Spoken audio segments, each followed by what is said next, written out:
Are you here for a story?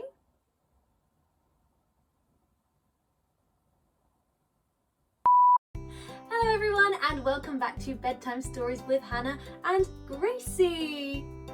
She might not stick around for the whole story because you don't like listening to me read, do you? Do you? She can't hear me, it's absolutely fine. So, this story that I would want to read to you guys today wasn't done as a request, although I do have some more requests coming next week, so we will get on to those.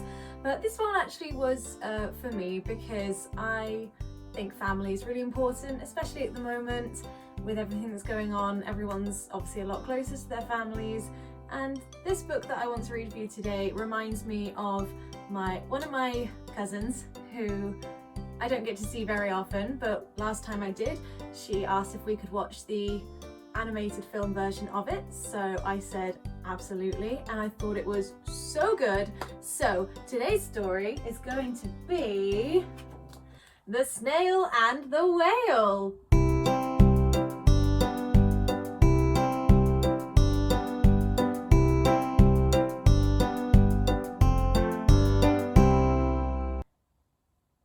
You're really sitting in an inconvenient place for me to start reading stories, you know.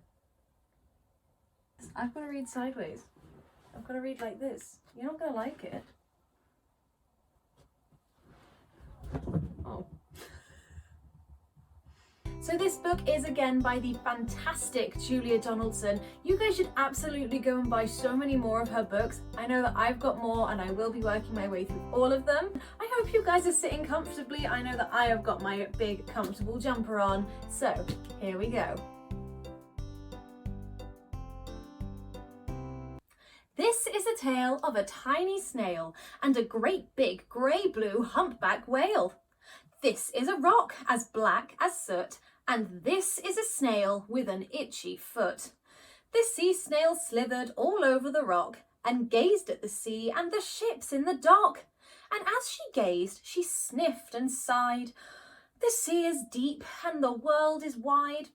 How I long to sail, said the tiny snail. These are the other snails in the flock, who all stuck tight to the smooth black rock and said to the snail with the itchy foot, "Be quiet, don't wriggle, sit still, stay put." But the tiny sea snail sighed and sniffed, then cried, "I've got it, I'll hitch a lift." This is the trail of the tiny snail, a silvery trail that looped and curled and said, "Lift wanted around the world." This is the whale that came one night when the tide was high and the stars were bright. A humpback whale, immensely long, who sang to the snail a wonderful song of shimmering ice and coral caves and shooting stars and enormous waves. And this is the tale of the humpback whale. He held it out of the starlit sea and said to the snail, "Come sail with me." This is the sea, so wild and free, that carried the whale and the snail on his tail to towering icebergs and far-off lands, with fiery mountains and golden sands.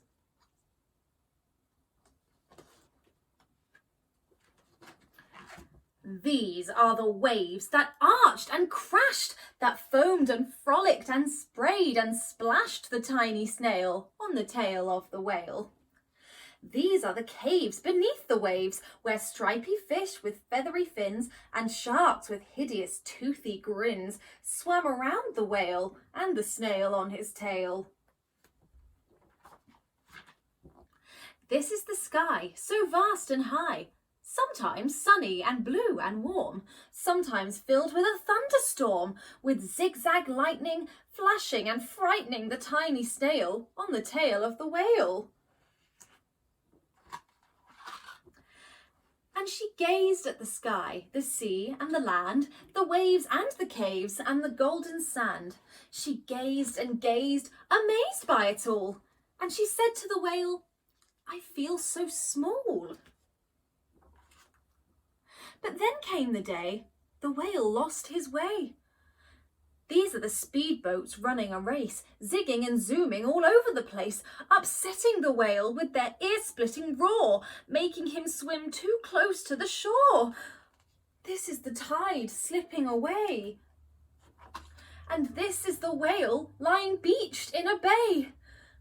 Quick, off the sand, back to the sea, cried the snail. I can't move on land. I'm too big, moaned the whale. The snail felt helpless and terribly small. Then, I've got it, she cried, and started to crawl. I must not fail, said the tiny snail. This is the bell on the school in the bay, ringing the children in from their play. This is the teacher holding her chalk, telling the class, sit straight, don't talk. This is the board as black as soot. And this is the snail with the itchy foot. A snail! A snail! The teacher turns pale. Look, say the children, it's leaving a trail. This is the trail of the tiny snail, a silvery trail saying, save the whale. These are the children running from school, fetching the fireman, digging a pool, squirting and spraying to keep the whale cool. This is the tide coming into the bay, and these are the villagers shouting hooray as the whale and the snail travel safely away.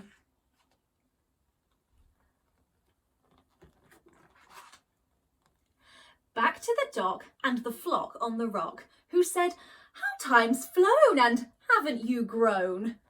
And the whale and the snail told their wonderful tale of shimmering ice and coral caves and shooting stars and enormous waves, and of how the snail, so small and frail, with her looping, curling, silvery trail, saved the life of the humpback whale.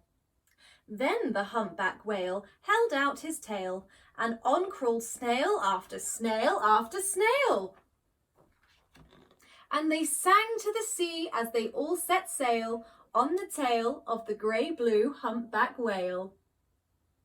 Wow, isn't that amazing how this tiny little snail managed to save the life of a whale just by thinking really quickly? So incredible. So I hope you all really enjoyed that story, and I will see you again on Tuesday. Bye-bye!